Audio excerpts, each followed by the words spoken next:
Teje-maneje, yo quiero ser legislador. Vivir del erario. Viven y han vivido del dinero público por años. Son el vivo ejemplo del salto que los políticos dan entre las cámaras legislativas. Un periodo diputado y en el otro senador.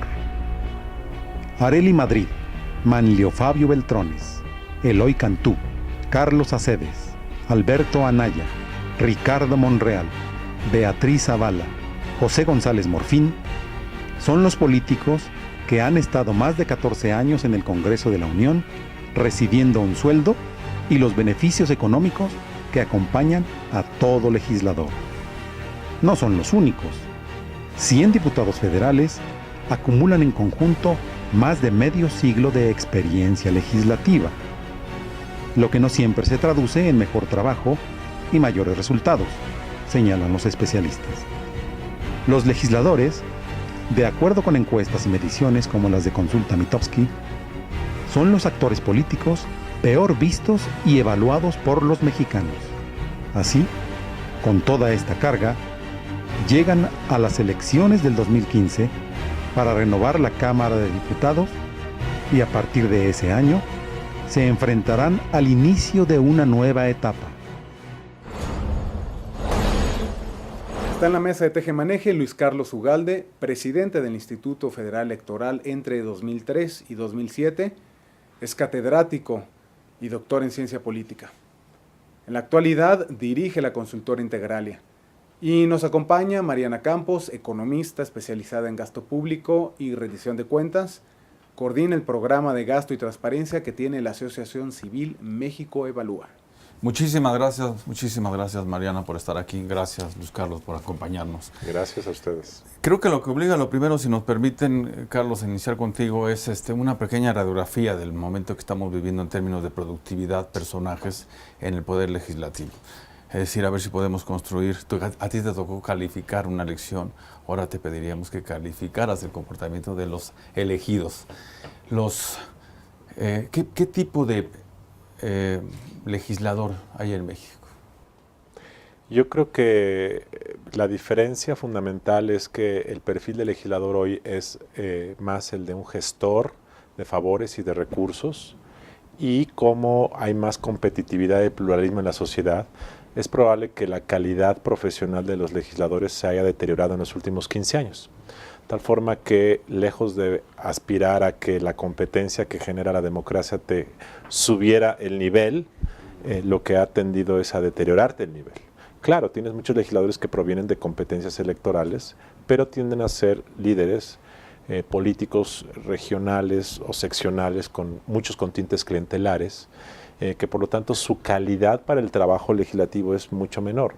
Ahora bien, tienen otras cualidades como el hecho de que en ocasiones representan segmentos de la población, eso es una facultad del Congreso, representar, pero comúnmente lo que se observa es más este perfil clientelar, a veces populista, y por lo tanto es probable que si hoy hicieras un corte del Congreso mexicano, al menos en diputados, en Senado es diferente, en diputados hoy con respecto a hace 25 años, probablemente la calidad profesional promedio para labores de técnica legislativa sea menor hoy, es probable.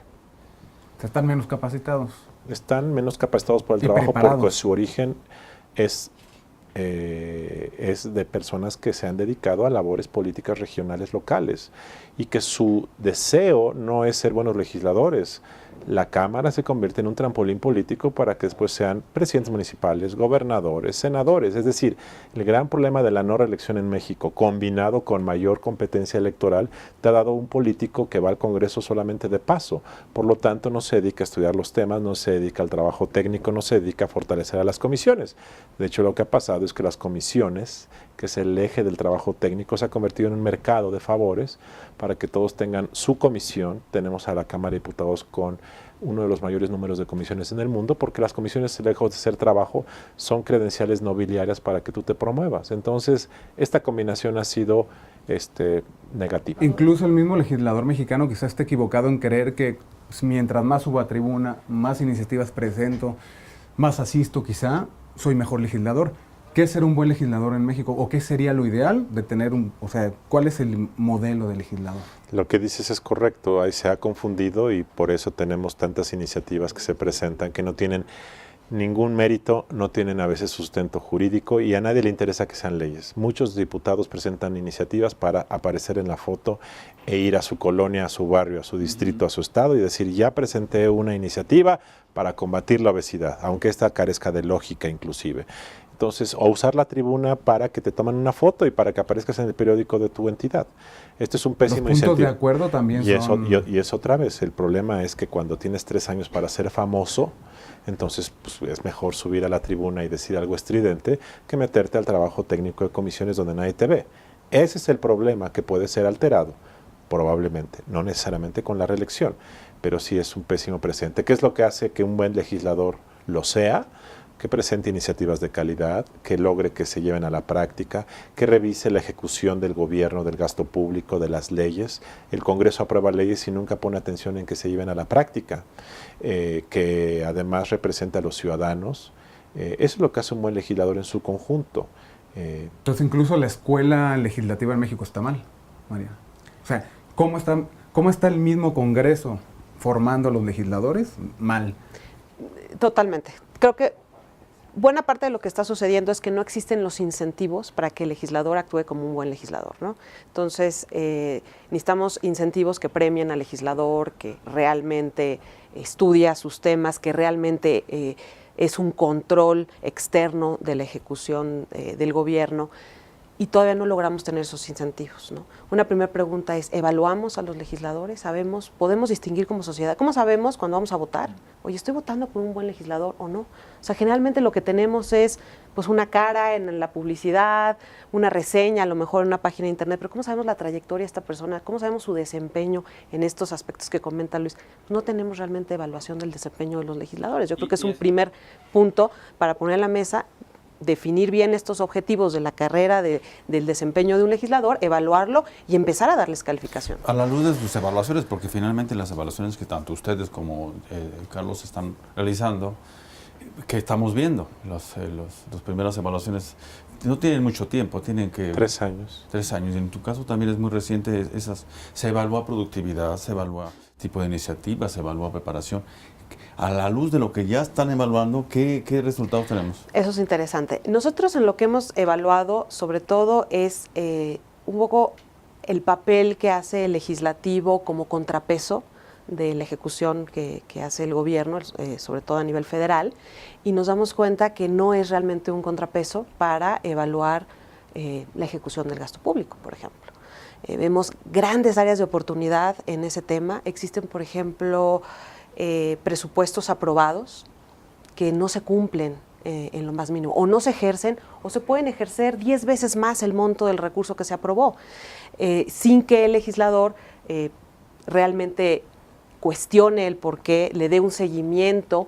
Posiblemente era necesario un cambio en el presupuesto, posiblemente, pero no necesariamente lo era, no lo sabemos. Frente al Poder Ejecutivo sí. De los 3 distintos niveles de gobierno. Ahorita me estoy refiriendo específicamente al federal, pero estoy segura que en el local encontramos una situación incluso peor, ¿no? ¿Por qué nos damos cuenta de eso? Bueno, porque, la Constitución establece que los diputados tienen la facultad de mandatar o decir, ¿no?, aprobar un gasto que tiene que ejecutar el Poder Ejecutivo. O sea, los diputados en representación de los ciudadanos, el dinero es nuestro. Entonces, una vez que se lleva a cabo esa ejecución, hay que darle seguimiento y saber si ejecutó o no, cuáles fueron los resultados, se cambió o no el plan y por qué pasó. Entonces, todas estas cuestiones los diputados realmente no las llevan a cabo. O si las llevan a cabo, las llevarán a cabo en asuntos muy específicos, pero no hay realmente un seguimiento a la ejecución del gasto por parte del legislativo profundo, estratégico, para entender más de esta ejecución. Quizás porque forman parte de lo mismo, de aquello que critican, ¿no? Posiblemente. ¿Qué hace, por ejemplo, Luis Carlos, que estos congresos, estas cámaras se vuelvan como los lugares preferidos para lograr cierta inmunidad? Es decir, hay un registro de cuántos de los posibles legisladores de hoy podrían estar involucrados en algún tipo de delito y sean candidatos y después diputados para protección. No creo que un político se meta al Congreso para ser inmune por delitos cometidos. Yo creo que lo que está pasando, y esto es un fenómeno que nadie habla del tema, es que además de este problema de contrapeso eficaz del Congreso con respecto a los poderes ejecutivos, que es su labor principal junto con legislar. Un Congreso debe legislar y debe controlar al Ejecutivo. La función de controlar se ha venido desvirtuando, y se ha venido desvirtuando porque se hace con poco profesionalismo, se hace con mucha estridencia, pero con poca calidad. Entonces tú tienes a diputados que piden crear una comisión de investigación, aparece en la foto, se instala la comisión y luego no hacen nada. Esto es algo histórico. Y dos, porque hay un problema creciente de cooptación, en ocasiones corrupta, de los propios legisladores por parte de los ejecutivos. En los estados del país es frecuente que el gobernador en funciones vea que para cooptar al Congreso y que sea sumiso a lo que él o ella quieren, suelta dinero en sobresueldos, en dinero para gestoría, en dinero para que los diputados asignen becas, para que asignen dinero para obra pública. Esas no son funciones de los congresos y cada vez muchos diputados en el país lo empiezan a hacer. Y dos, algo muy grave, este mercado secundario de moches es real. Y esto surge justamente porque los diputados en el país, locales y federales, se han dado cuenta que pueden bajar recursos para obra pública y cobrar por ello. Este es un problema creciente de corrupción muy reciente que está deteriorando aún más la calidad de los congresos en México. Entonces, Carlos, ¿cómo evalúas a los diputados si la verdad es que obedecen a otra cosa que no es ni al Congreso, ni a los congresos, ni al legislativo? Es decir, están extra jugando. Yo estoy muy preocupado por el proceso de deterioro creciente de muchos congresos locales en México. Y en el caso del Congreso Federal es menos claro esto, aunque sí hay un mercado secundario de corrupción, sí lo hay desde la década pasada, pero hay más independencia, y también es cierto que en el Congreso Federal y también en los congresos locales hay un 10-15% de legisladores muy profesionales, muy competentes. En el Senado ese porcentaje es mucho mayor, que están haciendo las cosas correctamente. Hay muchos legisladores, tenemos que decirlo para no caer en el lugar común, todos son así, ¿no? Hay muchos legisladores muy profesionales. No es solo el moche en lo gubernamental, también las empresas privadas están entrando al Congreso para marcarles pautas. ¿Qué tanto, por ejemplo, ahora en las reformas que se han dado, la energética, de telecomunicaciones, han estado las empresas privadas ahí? Pues yo creo que han estado, y yo creo que han estado otros intereses, y yo creo que ha estado también el interés genuino de muchos legisladores que creen que hay que hacer las cosas correctamente. O sea, yo creo que todo ha estado conjunto, pero yo creo que esta idea también, y voy a ponerme al otro lado, esta idea de que los poderes fácticos gobiernan al Congreso es falsa.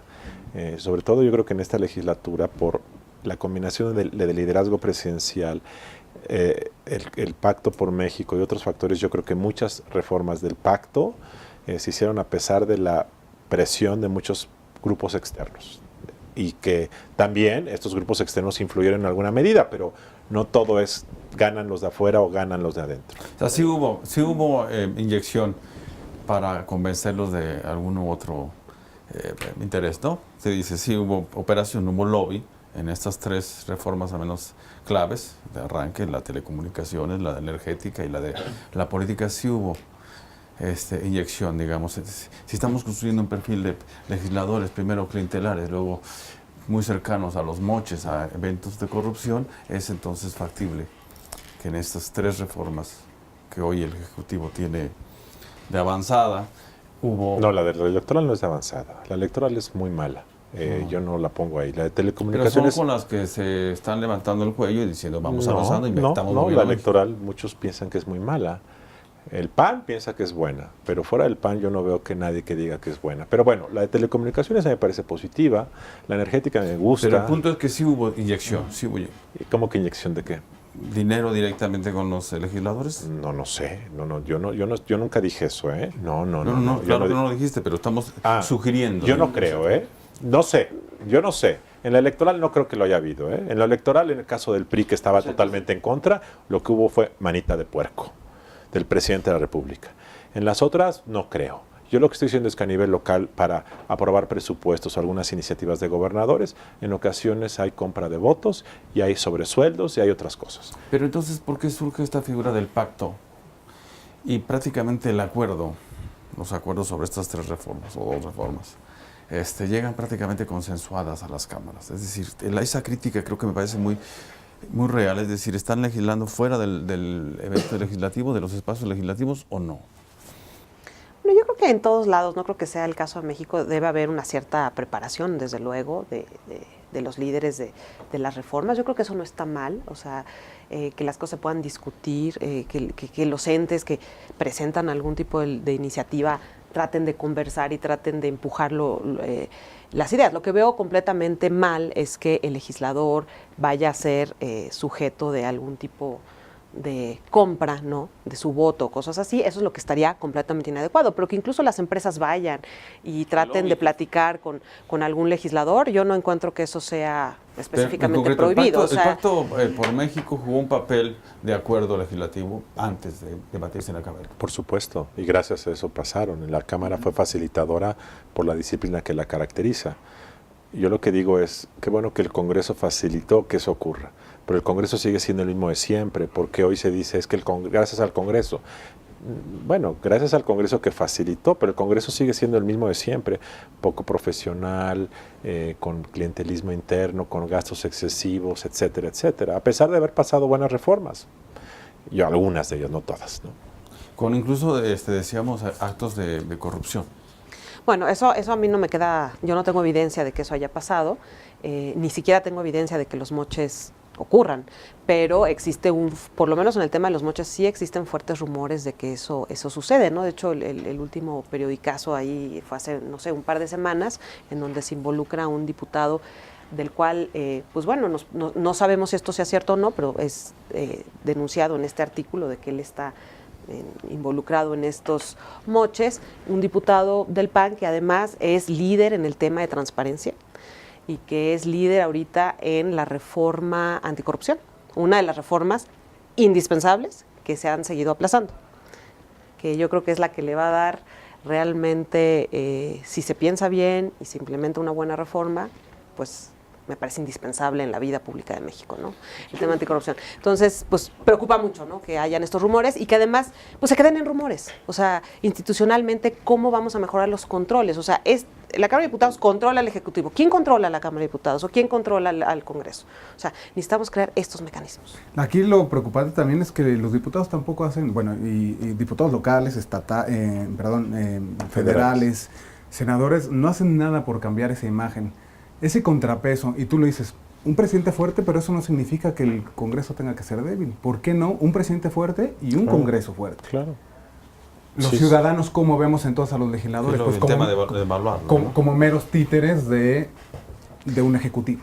Sí, O sea, tendríamos que evaluarlo y tendría también que tener más peso el voto ciudadano en ellos. O sea, actualmente me parece que los legisladores responden a los intereses partidistas mucho más que a los ciudadanos. Entonces, si realmente tú no respondes a tus ciudadanos y no tienes el incentivo de ser reelegido, no tienes incentivo de ese voto, pues te puedes volver muy inerte a... Y eso pasa por el tema de la reelección, ¿no? O sea, es decir, en este país, en este momento, la reelección ya está... Eso pasa por esto, pero hay que decir una cosa que nadie dice. Eso pasa por una sociedad con pocos valores cívicos. Eso pasa por una sociedad que le importa poco. Cuando está en su zona de confort no le importa lo que ocurra, poco participativa. Entonces a veces creemos que culpamos a los diputados de lo malo sin saber que el problema de origen es una sociedad mexicana con escasos valores cívicos. Ese es el origen del problema, porque cuando haya reelección, ¿qué tanto la gente se va a involucrar? Muy pocos. Entonces no que hacer creer que los diputados son el origen del problema es falso, es la sociedad.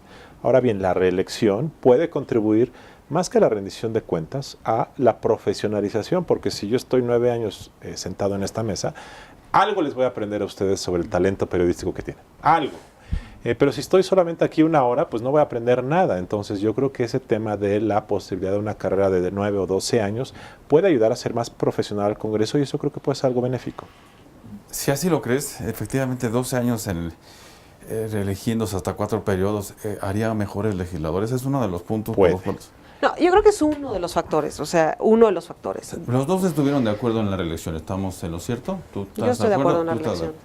Ahora, con esta experiencia que hemos tenido de personajes que han durado hasta más de 30 años, más de la mitad de su vida, ¿ustedes creen que 12 años nos va a hacer mejores legisladores partidos políticos como los que No, tenemos. yo lo que digo es, hagamos primero el argumento a contrario.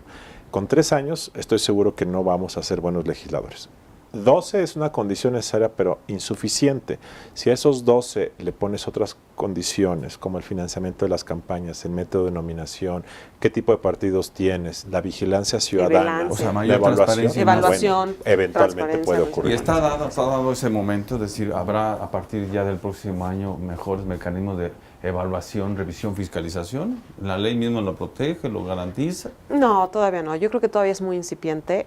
Sin duda, cada año hay algún pequeño avance, pero todavía requerimos de muchos mecanismos y de hacer varias cosas al mismo tiempo, no solo incluso con el legislativo, también al ejecutivo. O sea, el ejecutivo, a ver, ¿de dónde supuestamente vienen los moches? Los moches vienen de un ramo que se llama el ramo 23, provisiones salariales económicas, que es una bolsa de gasto que tiene muy pocos controles, muy poca rendición de cuentas y que el Ejecutivo puede hacer y deshacer con ese ramo. Entonces, mientras tengas eso, es proclive a los moches, entonces al mismo tiempo tendrías que atender varios de los aspectos de donde provienen este tipo de comportamientos, que no solo tiene que ver con el legislativo. También Luego, ¿por qué con se otras duda materias. que regresa el presidencialismo autoritario y el presidencialismo que controla y sigue gobernando los otros poderes?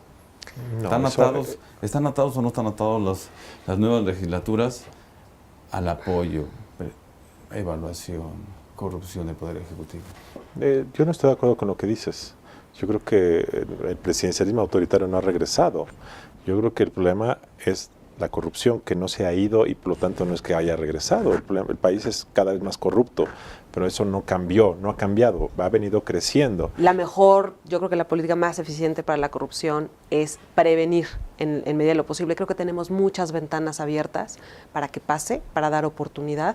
Y una vez que pasa un acto de corrupción, se vuelve caro perseguirlo, tarda mucho tiempo, los impactos negativos institucionales y en términos económicos que tiene son muy grandes, ¿no? O sea, alguien que, por ejemplo, toma dinero público, pues bueno, hay programas que no se llevaron a cabo, hay beneficios que la población no recibió porque ese dinero se tomó indebidamente y de aquí a que lo recuperes pueden pasar años. ¿Así lo ves? Hay más instrumentos de vigilancia, pero hay más corrupción. Y no la hay porque estos instrumentos de vigilancia no tienen concatenado el mecanismo de sanción eficaz. Entonces, hay alertas que se prenden de repente, pero nadie usa esas alertas para castigar al malo. Y mientras esa conexión no exista, va a haber impunidad. Y eso sí es responsabilidad del legislativo, que haya esa conexión, que hace... No necesariamente, son las procuradurías, son los ministerios públicos, son los jueces. Sí, también el Poder Judicial. Pero eso es, digamos, una de las posibles conclusiones que podemos empezar a llegar, la falta de contrapeso, es decir, cómo se solapa un poder con otro poder y el otro poder con el otro poder y los tres se mantienen algo en una nube. Algo que el pluralismo mexicano se ha desvirtuado, porque en lugar de conducir a más equilibrio de poderes, que sí se ha logrado en parte, también se ha desvirtuado a más complicidad entre poderes y entre partidos. Esta es una de las grandes desviaciones de la democracia mexicana, que el pluralismo se ha desviado en ocasiones, no siempre, en complicidad de todos, y eso es muy lamentable. Favoreciendo a un poder que es el Ejecutivo. Y también protegiéndose entre los legisladores, porque como dijo Mariana hace rato, ¿quién controla el Congreso? El Congreso es el poder más impune, porque el Ejecutivo finalmente a veces es sometido a prueba por los diputados que se paran y gritan y denuncian al gobernador o al presidente. Pero el presidente o los gobernadores jamás tocan, ni con el pétalo de una rosa, a los legisladores porque les da pavor que les digan cosas a cambio. ¿Cuándo Enrique Peña Nieto ha salido a decir el Congreso está incumpliendo su función? ¿Cuándo? ¿Cuándo un gobernador lo ha hecho? Jamás. ¿Cómo viene el 2015? El 2015 el PRI va a perder a nivel federal algunos diputados, el PAN va a avanzar con un mensaje muy claro de atacar la reforma fiscal y la marcha de la economía, y el PRD puede sufrir por Morena.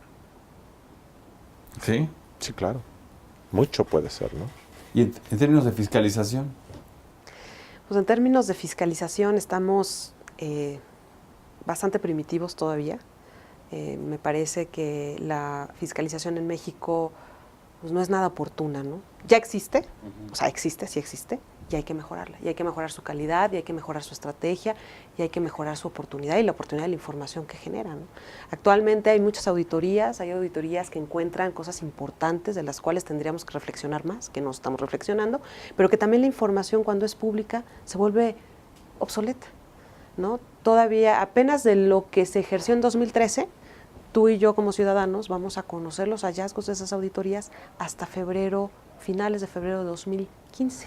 Más allá de que haya mecanismo de transparencia, en la actualidad no hay forma de saber en qué buena medida el dinero que llega a las bancadas y en los estatales y en el federal, sí, ¿a dónde se van? Es una de las grandes cajas negras, definitivamente, los presupuestos de los partidos. Este mecanismo nuevo de la ley de transparencia, en donde ya van a ser sujetos obligados los partidos políticos de tener que rendir cuentas en términos de la información que se requiera saber de ellos, de sus finanzas. Los diputados legislan, pero no vigilan cómo se aplican esas legislaciones. Quizá esta nueva legislación del IFAI también suceda lo mismo, ¿no? Quedará solo en buenas palabras, una buena legislación, quizá buena legislación, pero hasta ahí. Sí. Yo añadiría que es muy importante el papel que hagamos los ciudadanos. Tenemos que romper con esta como destino espantoso de ser muy apáticos, de que es muy difícil exigir cuentas en este país. Tenemos que a pesar de la adversidad, y hay adversidad porque recientemente hay una iniciativa que se llama Yo Contribuyente, o cómo se llama, de algunos intelectuales en México que pusieron una controversia constitucional con respecto a las condonaciones del pago de impuestos de los estados y municipios, de lo que le retienen a sus empleados, se les ha perdonado a través de la Ley de Ingresos de la Federación, y pues los ciudadanos hicieron un movimiento y dijeron, estamos en desacuerdo, no se está cumpliendo la Constitución, y meten su controversia, que no ha sido atendida, que parece que no procesó y que no se sabe muy bien por qué. Bueno, eso no nos inspira como ciudadanos a seguir adelante, pero creo que lo tenemos que hacer. O sea, creo que tiene que venir el momento en México en donde los ciudadanos tenemos que tomar un papel mucho más activo. Los ciudadanos, fuera del canal del partido. Y los ciudadanos, en cualquier esquema de control de la corrupción, en cualquier esquema de buen funcionamiento y desempeño público, son un control muy importante. La labor ciudadana. ¿Ves a los partidos también metidos en eso? O sea, ciudadano vía partido o ciudadano independiente de los partidos. Yo en este momento lo vería como ciudadano independiente. Volvemos a lo mismo, los partidos sin ninguna credibilidad. Ahora, con esa perspectiva, ¿qué tipo de legisladores estarían construyendo ya a partir de 2015? Es decir, ¿vendrán mejores capacitados? No. ¿Serán los mismos? Los mismos. Sí, porque siempre ha sido lo mismo. No hay nada de elemental que cambie, que podamos esperar un mejor perfil. Los que se elijan, todavía, ¿no? Los diputados federales que se elijan en 2018, en 2021 podrán tener por primera vez la opción de la reelección. Eso quiere decir que quizá en 2024 o 2027 empecemos a observar en el ámbito federal un nuevo perfil si la reelección genera incentivos virtuosos. O sea que... Entonces, vemos el mismo perfil de legislador prácticamente que hemos padecido, estarían de acuerdo en la palabra, en las últimas 20, 30 años, ¿sí? No hay modificación. ¿No? Es un panorama un poco desalentador. Sí. Y además, pero la idea y lo que podríamos rescatar en términos esperanzadores es que los ciudadanos retomen. Esto de los ciudadanos es poético, Poético. Lo que puedes esperar es que algunas organizaciones, fundaciones, cámaras empresariales, medios de comunicación estén haciendo una labor que genere resonancia y eso pueda ayudar a contener las omisiones o deficiencias de los poderes legislativos. Así es, o sea, son ciudadanos organizados, ¿no? Y digo, sería demasiado, los ciudadanos que de verdad viven día a día, no veo a qué hora lo van a poder hacer, ¿no? Ciudadanos organizados, sí. ¿Seguirá siendo un incentivo vivir del erario público? ¿Ser diputado? ¿Valdrá la pena hoy ser diputado? Bueno, el gran problema de este país estatólatra desde hace 200 o 300 años es que una buena porción de sus ciudadanos, en lugar de pensar en ser emprendedores, generar riqueza y valor económico, quieren vivir del presupuesto como diputados, senadores, eso lo menos como funcionario, maestro, lo que sea. Y esto es un drama de este país porque arrastramos la idea de que vivir del presupuesto es la única manera de movilidad social. Mientras no creamos un contrapeso de emprendedores que vean en la creación de valor al margen del Estado una forma de vida, vamos a estar muy mal. Esto está cambiando marginalmente. Ojalá cambie más. Todavía es muy difícil ser emprendedor en este país. Es muy difícil. O sea, parte de por qué no hay es porque hay que ser casi un temerario, ¿no? Más fácil ser diputado que emprendedor. Es mucho más fácil ser diputado que emprendedor. Esos son los incentivos que tenemos a la innovación, a la creación de talento, desafortunadamente. Entonces, mientras ese incentivo no esté más claro, no haya más certidumbre sobre los esfuerzos, los retornos a cambio de los esfuerzos por ser un emprendedor, vamos a seguir creyendo pues algo que tiene cierta razón de ser, ¿no? Sin duda es un tema que apenas y rozamos. Nos gustaría, si nos permiten, Luis Carlos, Mariana, seguirlos convocando, invitando para seguir evaluando el comportamiento de los legisladores, sobre todo con mira hasta el próximo año, que es ya la elección 2015, ¿no? Claro que Muchísimas sí. gracias Gracias a por ustedes. su participación. Gracias a ustedes. Y gracias a ustedes por estar aquí.